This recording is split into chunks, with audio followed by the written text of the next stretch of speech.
Et bonjour à tous et bienvenue sur Vision Crypto en ce 27 janvier 2025 avec une map ce matin qui commence très rouge. On commence ce début de semaine dans le mal, mais vous allez voir que pour moi, c'est extrêmement positif. Comme je l'ai dit hier dans le live et comme je l'ai déjà dit dans les anciennes quotidiennes, il fallait qu'on ait un dump de BTC. On a eu un dump. Pour moi, ce n'est pas encore suffisant. On va aller voir là où je veux que BTC descende. On va aller voir pourquoi c'est positif. Et on va aller voir les nouvelles dans cette quotidienne. C'est parti.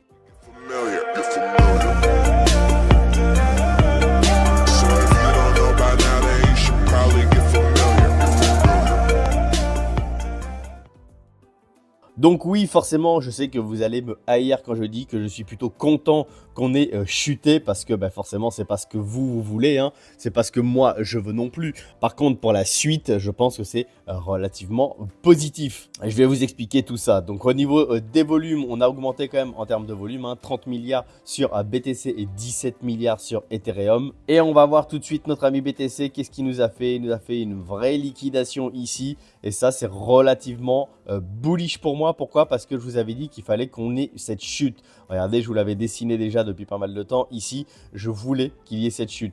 La chute pour moi n'est pas encore suffisante. Il devrait y avoir une deuxième vague, hein. On peut très bien remonter un petit peu avant d'en faire une deuxième jambe baissière. C'est ce que j'aimerais voir. On a été récupérer les liquidités qui étaient ici, mais on n'a pas été récupérer les liquidités ici et ici. Et c'est là où il y a vraiment beaucoup de liquidités. Donc j'aimerais qu'on vienne les récupérer, même si on a tapé déjà pas mal dans les petites liquidités qui étaient là, hein, vraiment. Vous allez voir, on va le regarder tout à l'heure sur la map des liquidations.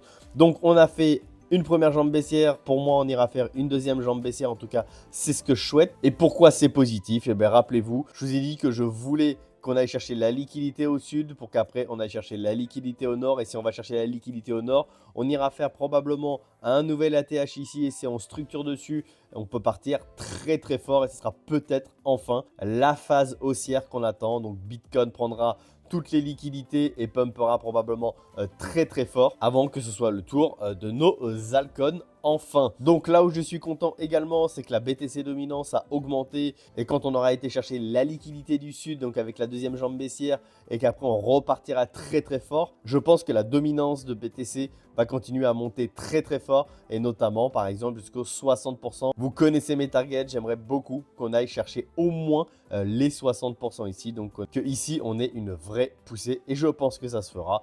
Comme je viens de vous le dire, quand BTC remontera très très fort. Remontera très très fort, pourquoi? Pour aller chercher justement un nouveau plus haut et un nouvel ATH. Donc là maintenant tout de suite ce que j'aimerais c'est hop, une deuxième jambe, on va chercher les liquidités en bas et après on réintègre rapidement le range. Le range, je vous rappelle, c'est entre ces deux bornes ici qu'on est en train de faire, hein. Vous voyez en ce moment, on était en plus en triangle de compression, et bien on a break par le bas, liquidité au sud et après on va chercher les liquidités au nord si on réintègre bien le canal. Au niveau du total 3, hein, j'arrêtais pas de vous dire, hein, on est en triangle de compression, on va pas tarder à craquer. Mais qu'est-ce qu'on a fait? Boum, on a craqué, ça y est, c'est fait. Vous pouvez aller voir la quotidienne de hier ou celle d'avant-hier où j'avais dit qu'on allait récupérer toutes les liquidités également qui étaient en dessous. Et là, c'est très très bien sur le total 3. C'est ce qu'on a été faire pile poil, vous voyez. On a été récupéré ici. Ça veut pas dire qu'on peut pas plus s'enfoncer, mais en tout cas, c'est extrêmement positif pour après ensuite pouvoir repartir à la hausse. Donc justement au niveau des liquidations, on voit qu'on a été récupéré donc du coup toutes ces liquidations là, mais les plus importantes c'est celles qui étaient en dessous des anciens plus bas. Et donc là on a tapé très fortement dedans, regardez ici là, ça c'est vraiment très positif. Mais il y a encore pour moi au moins jusqu'au possiblement une bonne mèche aux 98 000. Ça serait vraiment très très bien, ce serait vraiment très positif. Est-ce qu'on va le faire, hein? Je ne sais pas, ça se trouve on ira juste à 99 000. On aura déjà récupéré pas mal de liquidités, hein, ça sera déjà très très bien. Et si on veut bien faire une vraie mèche de liquidation, on ira chercher par exemple les 98 000, ce qui peut être très positif. L'essentiel encore une fois, c'est qu'on réintègre rapidement au-delà des 100 000 et après on ira chercher cette liquidité-là qui est au nord. En tout cas, voilà, c'est le scénario que j'ai depuis quelques jours, que je vous ai expliqué. Si jamais vous voulez aller voir les anciennes quotidiennes, je l'ai déjà dit. Du coup, au niveau des liquidations, mais forcément, on a liquidé des longues, hein. On a liquidé pour 480 millions de longues, quasiment aucun short, hein, 50 millions. Donc pour un total de 530 millions ces derniers 24 heures. Allez, au niveau de la semaine, elle va être vraiment dense, ça va être vraiment très importante. Et si les nouvelles vont en notre sens, eh bien, on risque d'avoir vraiment ce gros départ que j'attends. Donc je croise vraiment les doigts pour cette semaine. J'espère que vraiment tout va bien se passer. On va commencer aujourd'hui avec les ventes de logements neufs aux États-Unis. Bon, c'est pas la nouvelle qui fera vraiment bouger énormément le marché, mais c'est quelque chose à regarder. J'espère que les chiffres seront négatifs, hein. Il faut vraiment qu'il y ait un maximum de choses négatives pour que Tonton Powell, mercredi ici, baisse les taux d'intérêt. Donc premièrement, il va y avoir à 20 h le FOMC très important. Il va y avoir la décision sur les taux d'intérêt, hein. Bien entendu, ils sont attendus à 4,50. Soit c'est un non-event, donc ça ne bouge pas à 4,50, donc le marché l'a déjà pricé. Soit il y a une baisse des taux. Et alors là, s'il y a une baisse des taux mercredi, je peux vous assurer que le marché va partir très fortement à la hausse. Pourquoi? Parce que ce n'est pas du tout prévu.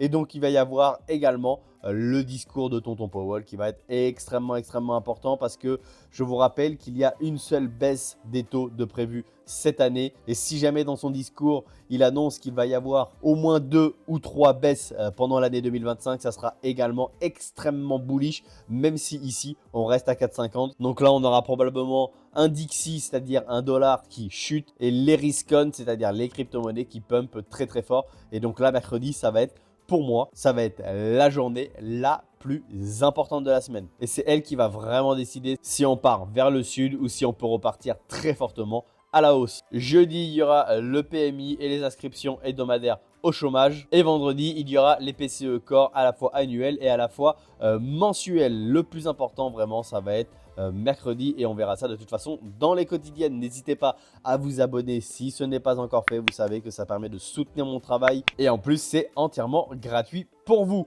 Allez, on va au niveau des nouvelles. Donc, une nouvelle qui est vraiment visuelle, je trouve. L'adoption des cryptos dépasse la croissance des téléphones portables et d'Internet. Voici le temps nécessaire qu'il aura fallu pour atteindre 300 millions d'utilisateurs. Donc, 21 ans pour les téléphones mobiles, 15 ans pour Internet et seulement 12 ans pour les crypto-monnaies. Donc en termes d'adoption, les crypto-monnaies a battu tous les records. Et il faut savoir qu'on est encore extrêmement early. Il y a à peine 10%, 10-11% de la population mondiale qui est sur les crypto-monnaies. Même si on se réfère aux 300 millions, c'est très peu. Je vous rappelle qu'on est 7 milliards sur la planète, donc c'est vraiment très peu quand même. Et vous faites partie des early, donc des premiers dans la crypto-monnaie, même si bien entendu vous n'étiez pas là en 2013, en 2010, vous faites quand même partie des précurseurs. Donc ça, c'est une excellente nouvelle. Pourquoi? Parce qu'on connaît très bien l'adoption par la suite des smartphones notamment ou des téléphones de façon plus générale et d'Internet aujourd'hui. Qui n'utilise pas Internet? Quasiment tout le monde, hein. Donc demain, les crypto-monnaies, est-ce que ça sera exactement le même schéma? Personnellement, je pense que oui. Allez, on continue. Donc, Petrobras, la compagnie pétrolière nationale brésilienne, annonce le lancement d'un projet de recherche et de développement pour entrer dans le domaine du mining Bitcoin. Donc, encore une fois, les entreprises qui se dirigent vers soit des réserves de trésorerie BTC, soit du minage. Et donc, c'est encore une fois extrêmement positif. Et donc, effectivement, par contre, c'est une très bonne idée parce que Petrobras a l'intention d'utiliser le gaz associé produit lors de l'extraction du pétrole comme énergie pour alimenter le minage de BTC. Donc, en plus, ce sera un minage qui serait propre dans le but d'améliorer l'efficacité énergétique et de réduire ainsi les émissions carbone. Pourquoi pas, autant qu'ils se rendent utiles plutôt que ça soit perdu. Donc, très bonne nouvelle également. Aussi, ça je vous en ai parlé, hein, bien entendu, vu que Donald Trump a fait son token et Melania également, il va y avoir une vague de scams comme ce qui est arrivé à Dean Norris, donc l'acteur phare dans Breaking Bad, qui a été hacké pour faire la promotion d'un meme coin. Et donc le token est monté à 7 millions de dollars de market cap avant de rug et perdre 90%, bien entendu. Et ça va arriver de plus en plus, donc faites extrêmement attention parce que bizarrement, là vous voyez, hein, les personnes qui ont misé dessus et qui ont perdu quasiment l'intégralité de ce qu'ils avaient mis dessus, on les entend pas, on n'entend pas de belle histoire sur Twitter ou quoi que ce soit, hein. Et ça, encore une fois, c'est la majorité des memcoins, ce sont des shitcoins, donc ils se font rug. Et ça, personnellement, je trouve que c'est une très bonne chose. Pourquoi? Parce qu'il y a eu la grosse hype de Donald Trump. Donc, il y a eu beaucoup de personnes qui se sont dit « Ah, on peut gagner énormément d'argent avec les memecoins et les shitcoins. » Et ça, justement, je trouve que c'est extrêmement intéressant. Pourquoi? Parce que ça remet un petit peu la réalité en face. Et toutes les personnes qui croient qui peuvent gagner énormément d'argent sur les mêmes coins parce que c'est telle ou telle célébrité qui a sorti le token, et bien ce genre de nouvelles va mettre un point d'arrêt parce que ça va mettre le doute à vraiment beaucoup de personnes. Et je trouve que c'est un point extrêmement positif. Il y a probablement de plus en plus de personnes qui vont se dire non, c'est peut-être un scam, donc je n'investis pas. Et donc ça, c'est plutôt positif pour notre écosystème. Donc du coup,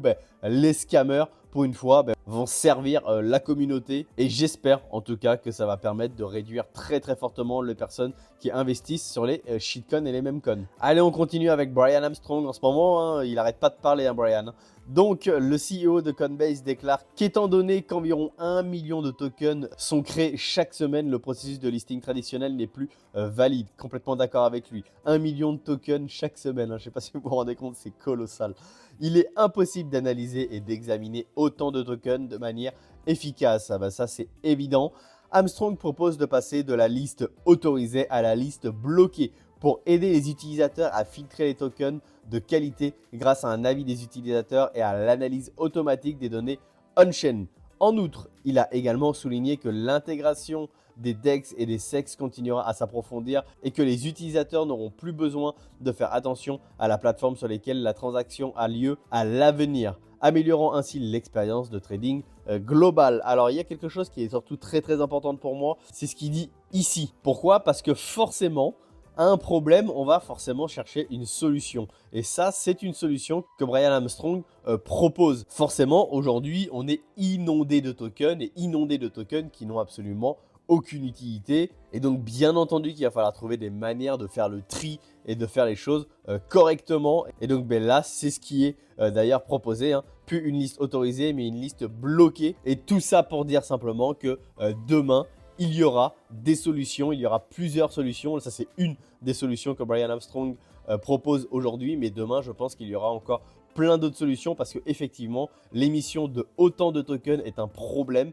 Et donc, il y aura des solutions qui vont être proposées. Et c'est pour ça, en plus, que j'ai grande confiance au futur parce que les memcoins, pour moi, seront mis de côté à un moment. Il y aura toujours un ou deux memcoins qui explosent pour je ne sais quelle raison, parce qu'il va y avoir une grosse hype dessus. Mais demain, peut-être qu'il y aura une liste noire ou une liste rouge où il y aura la majorité des memcoins dessus. Et donc, ils seront morts avant même d'être lancés sur le marché, qui seront morts dans l'œuf. Donc, bien entendu, on verra comment tout ça évolue. Mais c'était surtout pour vous dire que oui, il va y avoir des personnes comme Brian Armstrong qui vont proposer des solutions. Et là, c'est peut-être le premier à proposer cette solution. Mais demain, je pense qu'il y aura d'autres personnes qui vont proposer d'autres solutions. Voilà, c'est pas parce qu'il y a un problème aujourd'hui qu'on ne saura pas le régler demain. Voilà la team, j'arrive à la fin de la première quotidienne de cette semaine. J'ai vraiment hâte de voir ce qui va se passer cette semaine. Je pense vraiment que ça va bouger. Vous connaissez mes scénarios. On va voir maintenant comment ça se passe, comment le cours va réagir. Encore une fois, je vous demande d'être vraiment patient. Je pense vraiment qu'on arrive au bout d'ici quelques jours, d'ici quelques semaines. Et je vous rappelle qu'il suffit de 2-3 jours pour passer de bearish à très bullish. Donc soyons